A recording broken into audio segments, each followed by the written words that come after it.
Imagine waking up one morning and discovering that every scripted TV show and movie you watch has suddenly stopped production, not because of a natural disaster or an economic crash, but because thousands of writers walked away from their keyboards at the same time.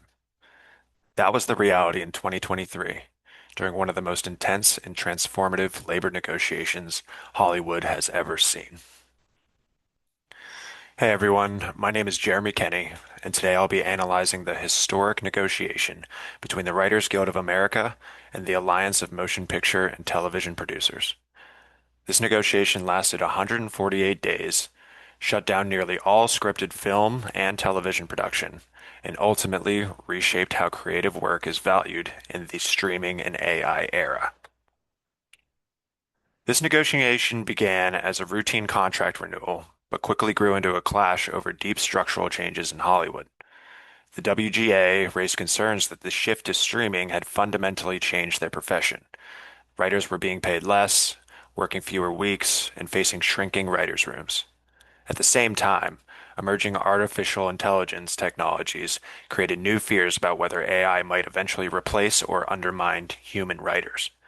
Meanwhile, the AMPTP, representing companies like Netflix, Disney, Amazon, and Warner Brothers, focused heavily on controlling rising production costs, retaining staffing flexibility, and preserving their control over valuable streaming viewership data. From the start, it was clear that both parties saw this negotiation as a defining moment for the future of the industry. The WGA entered negotiations seeking long-term job security, fair pay for streaming content, minimum staffing requirements, and transparency around streaming data.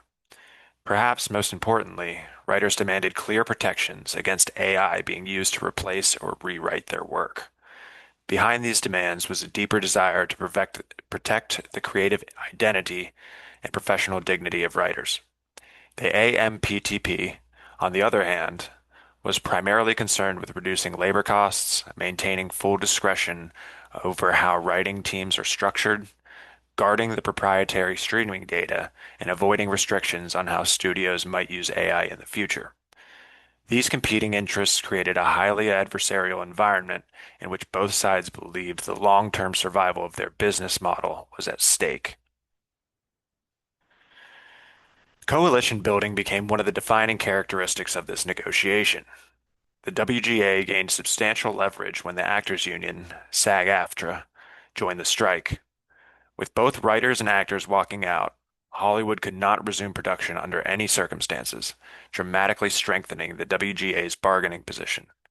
Meanwhile, within the AMPTP, informal coalitions emerged as well.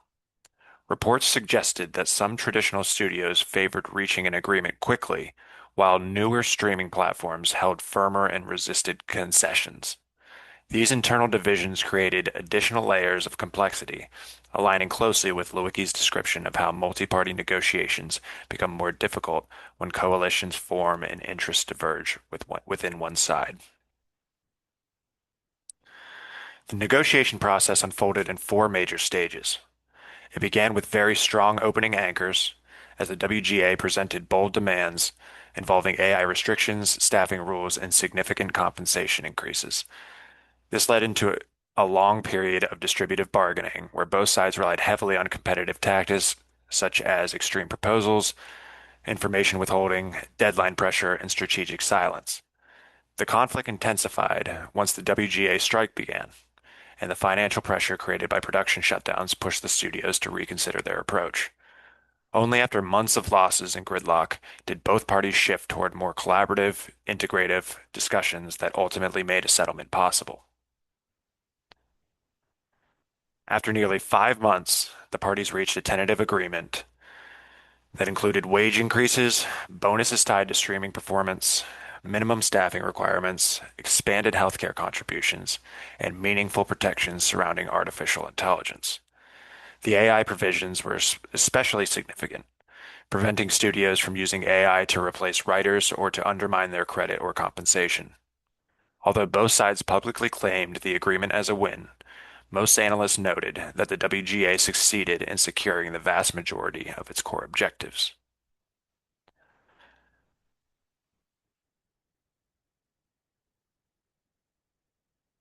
And was this negotiation appropriate? It was not just appropriate, it was essential. The WGA and AMPTP exist in a deeply interdependent relationship. Writers cannot reach audiences without studios, and studios cannot produce content without writers.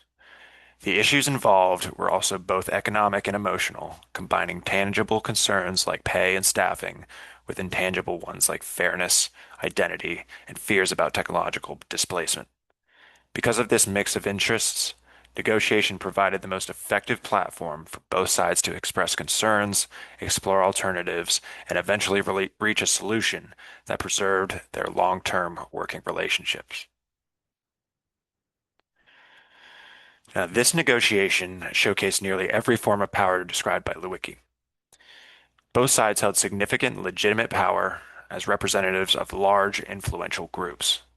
The strike gave the writers powerful coercive power as production shutdowns became increasingly expensive for studios. The WGA also gained referent power through widespread public support and celebrity visibility. Writers possessed expert power rooted in their creative skill, while studios maintained strong information power by controlling streaming data that writers needed to evaluate compensation. Together, these sources of power shaped how each side behaved and how the conflict evolved over time. Communication played a strategic and symbolic role throughout the negotiation. The WGA used framing techniques to position the strike as a fight for the future of human creativity, leveraging social media, picket lines, and public demonstrations to maintain solidarity.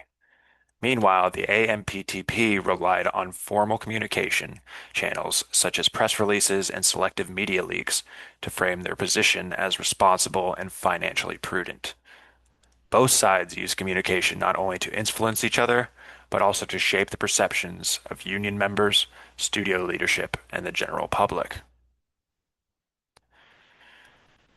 Now, there are several ways this negotiation could have been improved. First, the parties could have introduced integrative negotiation techniques earlier in the process to reduce positional escalation. Bringing in a mediator sooner may have prevented the negotiation from becoming so adversarial. Establishing contingent contracts, especially for certain uncertain issues like AI, might have helped both sides feel more secure about the future. And finally, increasing transparency around streaming data could have reduced distrust and opened the door to more collaborative problem solving. This negotiation reveals important lessons about modern labor disputes. First, the technological change, especially AI, can dramatically alter negotiation priorities and fears. Coalitions such as the WGA SAG-AFTRA partnership can completely shift the power balance. Also, information asymmetry creates mistrust and prolongs conflict. And finally, the most durable agreements require combining distributive tactics with integrative approaches, especially when the parties must continue working together long term. All right, thank you for listening. The 2023 WGA AMPTP negotiation not only reshaped Hollywood, but also provided a powerful example of how negotiation strategy, power dynamics, communication, and technological change intersect in today's world.